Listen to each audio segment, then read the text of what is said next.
don't know if this is canonically a member of the community, but I do feel like Charlie and the Chocolate Factory played a big role in my life. And Gene Wilder's Willy Wonka, even if a little bit creepy, Yes.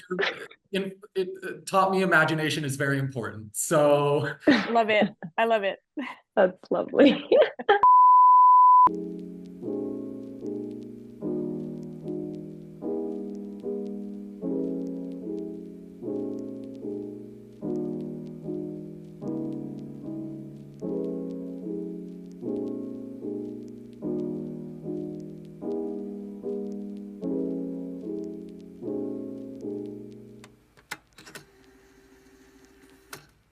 So, hi everyone, welcome to episode 2 of Brick by Brick.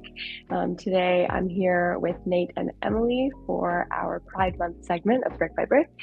So excited to have you guys here. If you don't mind just doing a little wave hello and tell us how you're feeling, and maybe give a little intro on you and who you are. Hi everyone, my name is Nate Ives. I use he, him pronouns or they, them pronouns, and I'm the current president of Rainbow Griffins RFC, based in downtown Toronto right now. Hello everyone, Emilie Letourneau. I use the pronouns she, her, elle. I am the current president of the Ottawa Wolf RFC, which is in Ottawa, Ontario. Also the head coach for the women's inclusive side of the club. So it seems that you're both quite involved in the community. I'm just going to take you kind of on a journey back and just ask you, how you got involved in rugby. Where did that first spark come from? And if there's anyone notable who got you involved in the sport, just kind of walk me through. Nate, if you want to take it away. Sure. Yeah, so I've been playing rugby for about 12 years on and off now. I started back in middle school when I lived out in Williams Lake, BC, actually. And then I took a break when I came to university here in Ontario, and fell back in love with the sport after the pandemic when I was looking to get back into some more activities. And so through working with Muddy York and then the Rainbow Griffins and the Toronto Inner City Rugby Foundation, I fell back in love with the sport of rugby and how inclusive and welcoming it can be. And now I'm back to full strength in my love for rugby, and I'm so happy for it. Awesome. Emily, how about you? How'd you get involved in the sport? I started playing rugby back at university. I went to the Royal Military College in Kingston, and they were just about to restart their women's program there because it had been a varsity team for the men's side for a while, but unfortunately not on the women's side. So I got to experience that firsthand, and that's kind of really what gave me the hitch for playing rugby. And after that, I moved around a little bit because I was in the military and I unfortunately wasn't able to play as much rugby as I wanted. But when I moved to Ottawa again, I randomly found the Wolves. Someone came at my door buying something on Kijiji, and they were wearing a Wolf jersey, and I asked about it, and I've been part of the team for almost 8 years now. So that's kind of what got me back into rugby. Wow, that was genuinely a universe moment. That was the universe sending that to you. Wow, that's Nate. Actually, you said that you love how rugby can be very inclusive. So I just kind of want to touch on that. Where exactly would you like to see more inclusivity in rugby? I think. Like I said, I do think rugby is a fairly inclusive sport just to begin with. I think there's a lot less equipment required. There are obviously some insurance stuff, but there's a lot less equipment required to play. And I do think it's fairly accepting of everyone, regardless of ability, body type, all kinds of things. But I do think in terms of governance and everything, I would love to see more inclusion of communities in the discussion when governance comes up and everything, particularly communities certain things are going to apply to. Uh, so having trans players involved in talk with anything involving trans players, and I think that can apply from World Rugby all the way down to kind of grassroots.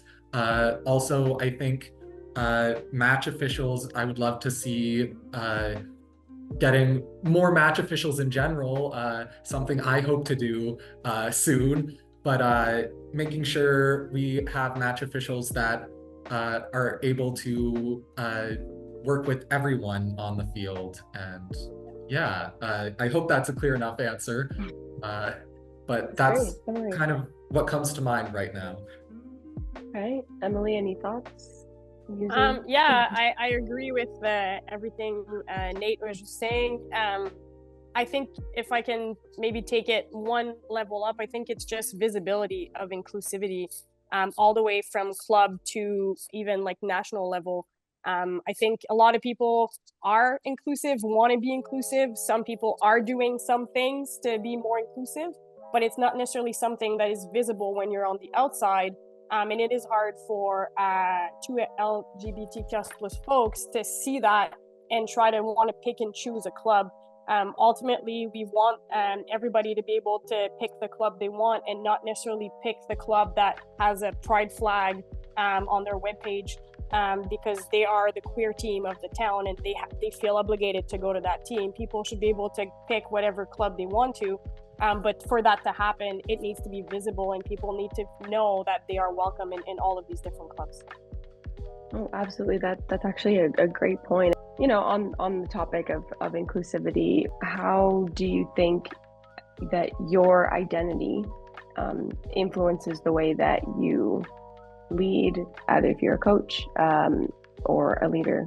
I think being part of the community, like being a openly gay woman myself, I think it really helps understand perhaps some of the struggles that some of our club members felt in the past, or even things that they are going through right now. Not everybody is, I'm going to say, out to the same level. Like some people are out only to their close friends or close family and things like that. So I think our club and me personally, we really try to make sure that we understand everybody's story and that we, one, become a part of it because we want to help people positively navigate through that. But also just to make sure that they're comfortable, whether it's through pictures on social media, whether it's, sometimes a little blurb about who people are because they did something good in the club. Not everybody is at the same stage in their team. And I really try to, and their life story. And I really try to take that into account. And we really want to make sure that everybody feels that their story matters. No matter what the story is, some people have great, long, complicated stories. Some people have shorter stories, but everybody's story matters and everybody matters equally. And I really try to take that to heart. Like Nate mentioned it, now pronouns is one thing that people are, I think, putting the focus on and making the effort. I'm French Canadian. Pronouns are a nightmare for me, but I do make the effort to try and use the proper one. And just by asking someone, what pronoun do you want me to use? Just that is one big step towards making sure that everybody's welcome and everybody feels included in the team. Yeah, I think I'm gonna echo a lot of the same points, but I think being a gay man does, I try to bring that part of me and acknowledge that we are all on different points in our journeys, whether that's our rugby journey, whether that's our personal journey, or any kind of journey we can have. And my goal is to make sure that whether someone comes to our club and wants to be a lifetime member, or whether they come to one practice but then feel that love for rugby reignite, and then do feel comfortable going to find another club. I just want to make sure that everyone kind of comes in and feels like they do belong to the, like, in the sport of rugby, because they do. Very good point. And thank you so much for sharing. Going back to your leadership roles and who you are with the Rainbow Griffins and with Ottawa Wolves, my question is, do you have any specific goals for the club? maybe not for the whole club, if you have a specific goal for one of your teams or one of your initiatives or a specific event, just kind of your vision per se.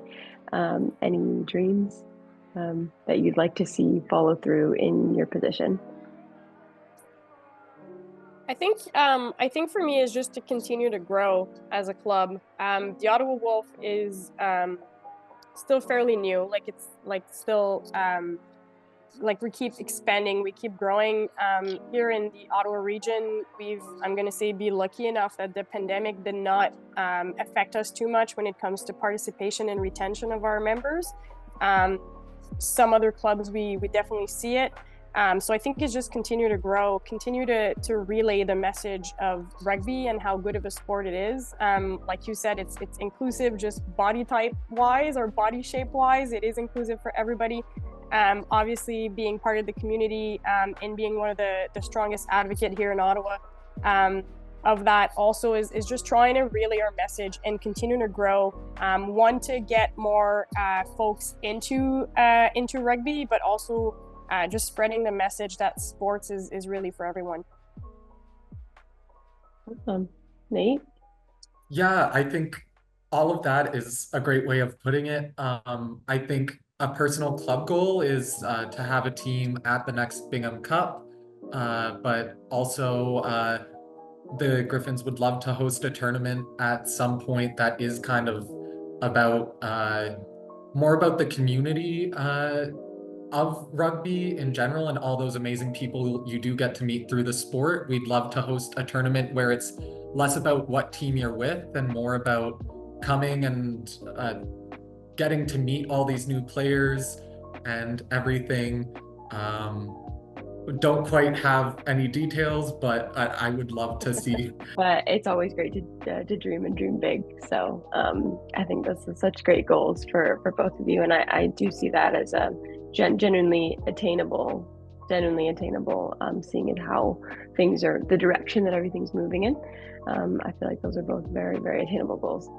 My question is, has there ever been a moment in your leadership role that, you know, you've kind of felt a little bit isolated, a little bit like, I feel like nobody gets it, nobody gets me? I'm sure maybe if you sat on a board of others who don't identify or who are not part of the community, has there ever been a moment like that? And, you know, what did you do to overcome that and to push forward?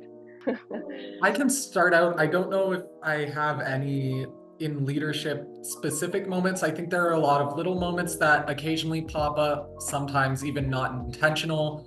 I think I anytime something happens where it is maybe a club that wants to be inclusive but is still learning, I try to take any moments where they say something that is maybe not correct or anything and try to start a conversation with that. But yeah, I don't know if that's really an answer you were looking for, but I think in a general sense, uh, yeah, it's a hard question to answer. I think there are obviously moments where things have been difficult, but I try to really focus on when the club has victories. If I can just piggyback out of that, I think communication is the key. And I think every time that I've found myself in a situation where I felt like I needed to advocate a bit more, perhaps, it's all about communication. Unfortunately, a lot of people, like you said, Nate, sometimes don't even challenge you. They challenge you, but they don't even know that they are. And it's all about education and understanding one another. And I'm going to bring the example because you did bring it up a bit earlier about reffing, and that's something that we've had issues over the years, where for some reason refs that are reffing women's team like to use the term ladies. Every time there's a whistle, ladies back 10, ladies please do this, ladies please do that, which in another time it was a very polite way of addressing a group of people. Nowadays, perhaps not as much of a positive thing. So having a lot of people in our team that are gender fluid, that are transgender, It's not necessarily something that is a comfortable word for everybody. And no one was really doing it on purpose, right? But after we took the time to talk to the few individuals and really communicate with them and educate them on how some of our players felt when that term was used to identify them specifically, it started changing. And now we're not having as many of those discussions anymore because it's just not needed anymore. Oh, that's awesome. Yeah, I think responding with positivity is always way more productive than anything else. And it's good that at least those match officials were open and willing to hear this kind of feedback and putting it in to action. Because you can have all the conversations in the world and people still won't change. That's always so like but it's good to hear that they were receptive and that they moved forward and changed their behavior. I think maybe Nate, just to make it easier for you, if not necessarily a leader, just any moment as an athlete where you have felt maybe a little bit like who can I talk to about this? No one really gets this experience. Yeah, I think like it was touched upon earlier in the interview, but personally, my personal journey was when I started being open and coming out to everyone publicly when I graduated high school. That corresponded with me kind of feeling like I'd lost my place in the community. And so it did take me a few years before I learned about some more inclusive rugby spaces. And I did learn through that there is room for me at the majority of clubs. And I'm thankful that I know that now, but I think it did take a few seasons with some more inclusive clubs and getting to see all the amazing teams and people that want to make rugby more inclusive to kind of restart my faith in the sport and everything. And I'm very happy that it has come back. And yeah, I just want folks to have that space where uh, they can see that. I think that you touched on a good point there, Nate. Like you said, like reinstate your faith in rugby and in sport. Like we hear that all the time as well. Like people having very bad experiences in the past and just completely shutting down rugby, completely shutting down sport or team sports as a whole for years, although it is something that, was part of them or was making them happy. They just completely shut that down because of a few bad experiences. And now they're just like slowly getting back into it. And it's tough to regain their trust sometimes because they're always on the defensive. They're always waiting for something bad to happen that's going to have them lose their faith again. So it is definitely a struggle that I think everybody who's restarting in sport has to face, and that's something that we have to be able to welcome within our team and be patient. Like we have to be patient with everybody. What advice would you give any young 2S LGBTQ plus athletes, leaders, even just members of the community? What advice would you give them to kind of overcome this adversity? And Emilie, you mentioned patience, you as a leader to them.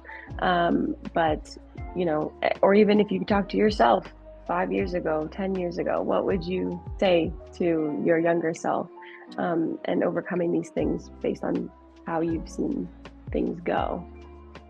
That didn't make any sense, but you know what I'm saying. You catch my drift.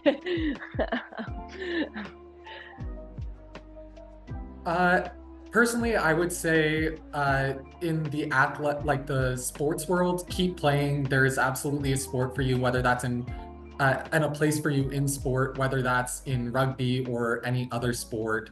There is a place for you. Please keep playing. Keep doing what you love to do. I think just in a more general sense, a lot of the time media focused on queerness and everything can be tragedies, but I promise you there is so much joy and love out there beyond the media. And just find your community, find your people, and I wish you all the best. I can't wait to see what you do, even if I never meet you personally. That's lovely. Thank you, Nate. Yeah. I think I would say like just take a chance, like just try it, like see what's gonna come out of it. If you don't try it, you're never gonna know, and you're never gonna know what you were missing out on. If I would tell my let's say 20-year-old self that she would be competing in an international rugby tournament in Italy this year, she probably wouldn't have believed me.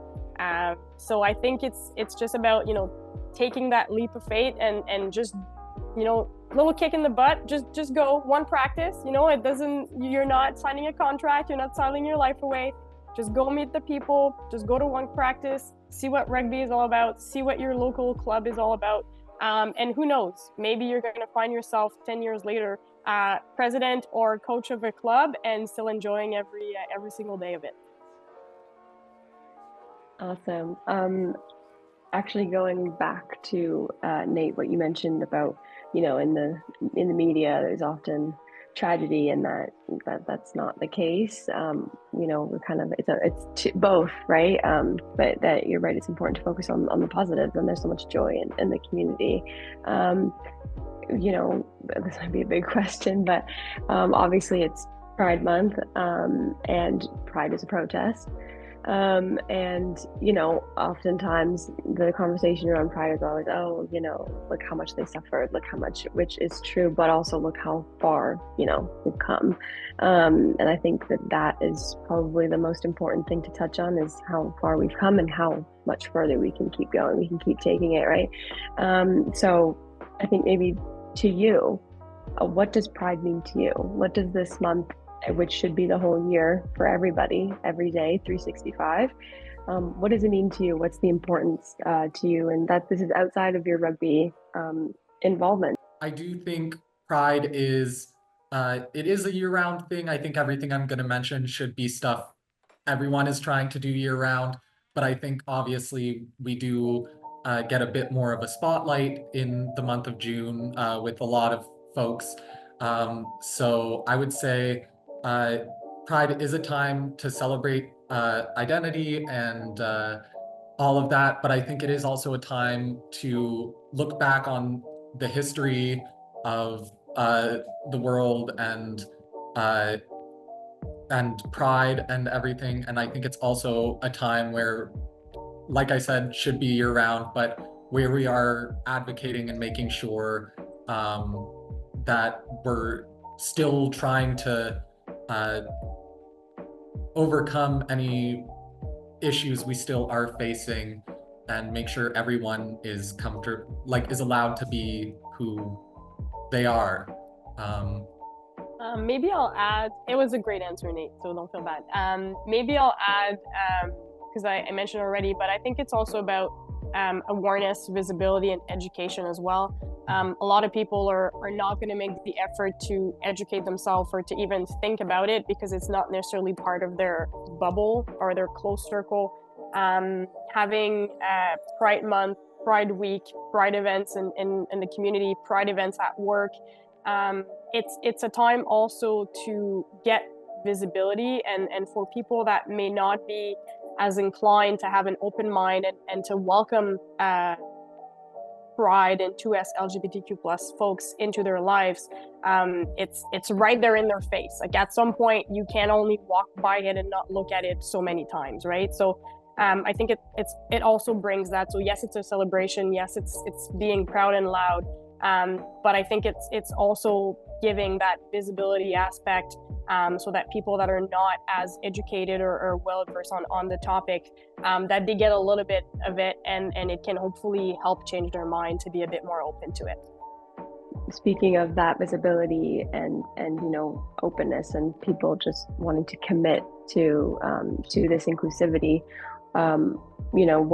what do you think, like if you could stand up in front of a crowd of people who know next to nothing or care next to nothing, unfortunately, about Pride, about the 2S LGBTQ community, what would you say to them about how they can show support to this community, meaningful support, right? I can start with this one, Nate, and we'll give you a bit of time. You've been doing a lot of the heavy lifting. I think my answer might be a little simple, but I think it's just like you said, like if there's someone close to you, it's just take the time to listen to them and just ask them what they need. I think everybody needs something different in terms of support. Some people, it's someone they can talk to. Some others, it's, hey, come with me to this event because I don't want to be going by myself.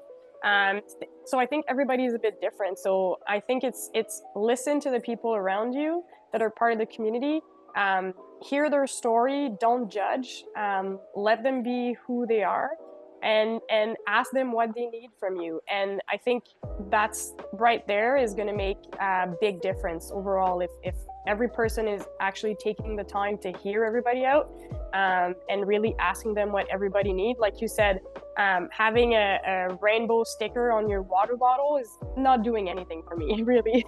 But if I'm going to an event, if I'm gonna like have some people listen to this video, that's definitely gonna be even more supporting me than just putting a sticker on your water bottle. So so that would be my simple answer.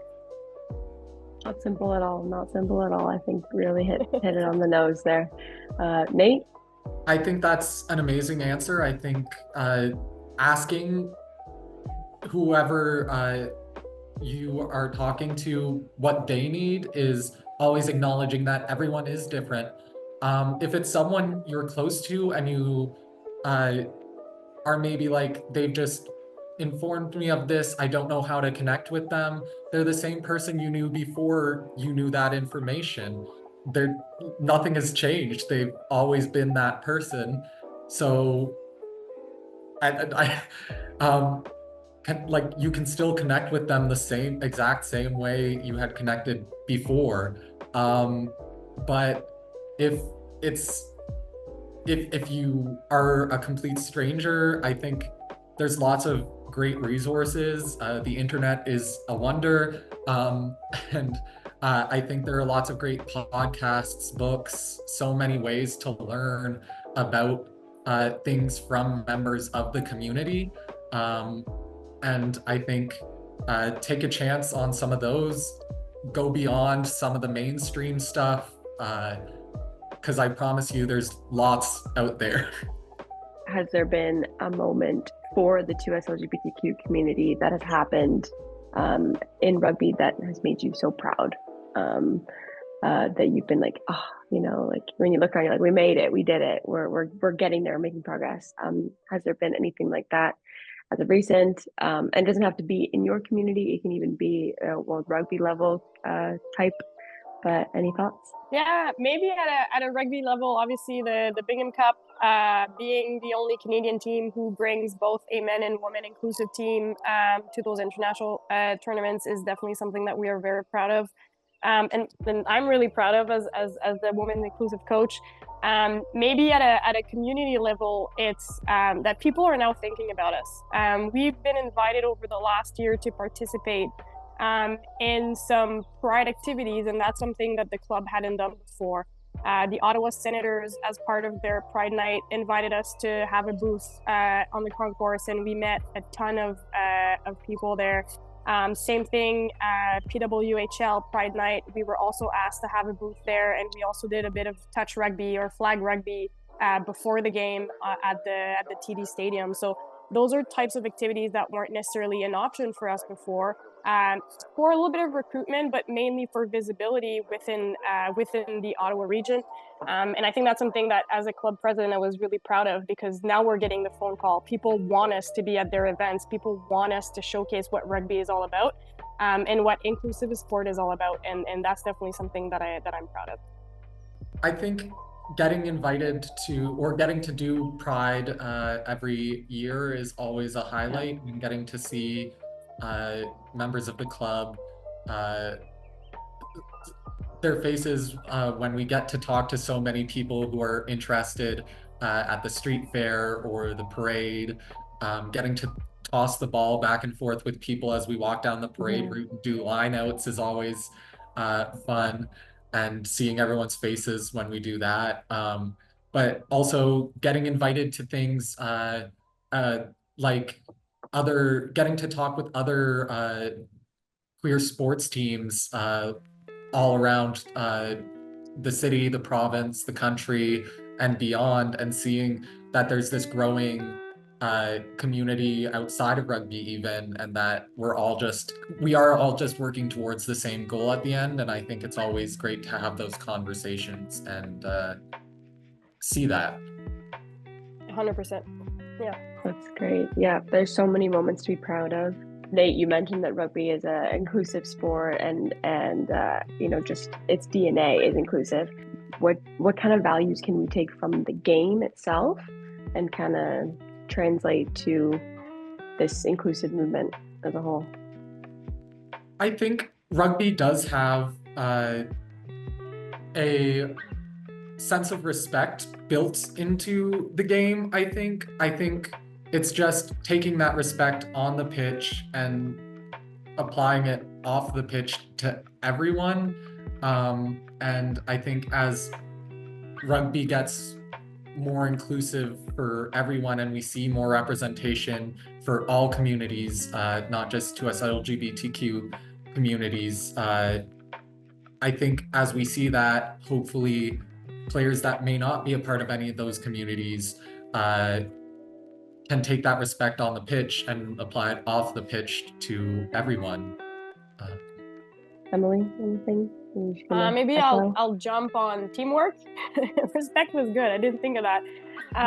So I think if you're looking at if you're looking at it in a teamwork way, one of the big thing is valuing every members of the team, listening to every members of the team, making sure that everybody has equal collaboration within the team, and having everybody's voice being heard, and for the entire team to be a reflection of every single of their members. So I think that's also something that is coming from rugby, but that is also kind of moved along in this inclusivity project for the community. I guess last question of today's interview is really not just looking at rugby, but from sport and community. Oftentimes they go together. And what can we learn from sport and community in terms of that inclusivity for everyone? Those values of, like you said, teamwork, collaboration, respect, and what kind of values do you put forward? Maybe that question made sense. Yeah, I have to think about the second part, but maybe for the first part, looking at rugby, looking at community, I think, and then we've said it a few times, Nate and I, but everybody has a role to play, whether it's on the field playing rugby or being part of a community, being part of a family, being part of a household. Everybody has a role to play, and everybody's bringing something to the table. And I think that's something that's important, that sometimes we have to be reminded, because it's a smaller group, because it's a smaller club, because it's a smaller community. It doesn't mean that they have a smaller impact. They are bringing as much as everybody else, and that's something that we have to keep both on and off the pitch in our mind, because it does have big impact. Pride, like you said, it's a celebration. It's a visibility thing. It happens like once a year, but like Nate said, it's every day, right? We have to be part of the discussions. We have to be considered. We have to be thought of, and we can't always just be an afterthought. Yeah, awesome. Nate? Yeah, I think I try. Obviously, I cannot be a voice for everyone, nor should I be, but I think if I'm given any form of platform where I do get a chance to advocate, I want to try to get other people in the door that can also then have their voice heard as well. And I think that's something I really try to bring to the club and everything. I want to make sure everyone has a voice and gets to speak up, and yeah. If you guys don't mind showing what you built, if anything at all, what did we build? Oh, so I actually started with the Lego Pride Edition model. So they did that, I think, last year, where it's like a rainbow and it has like little Lego Bunums for each of the colors. So I kind of started with that, so it was a bit easy for me. But I just built a little house with all of the rainbow colors. Oh, Used my so club sweet. colors here, green and blue, transgender colors, and then obviously the pride flag colors. So yeah, so made a little house with a little door here in the corner. That is so sweet. I love that. That's so cool. I want to live in that house. Nate, what did you build? I had a random assortment of pieces, so I made kind of three little art pieces. The first is Gonzo the Muppet with a little frog. So they're the Lovely. artists. And then second, I made a little smiley face. Um, and then lastly, I did a bit of art. So there's a little orange heart, and this is a spaceship, I guess. There's a lever and a button for sunshine I and like it. happiness. I like And that. yeah, just a bit of interpretive art. So that's what I made. Hey, art is subjective, so it's whatever you want it to be. But you said a button for sunshine. I think Yes. Click a it Always. button for now, please. sunshine. Always, yes, yes, we do need it. This weather is kind of anyway. So thank you so much, both of you, for joining me today. It's really been a pleasure just hearing your insights and just everything you've had to share. Really hope that you have a great Pride Month, and happy Pride Month to everybody who's watching this video as well.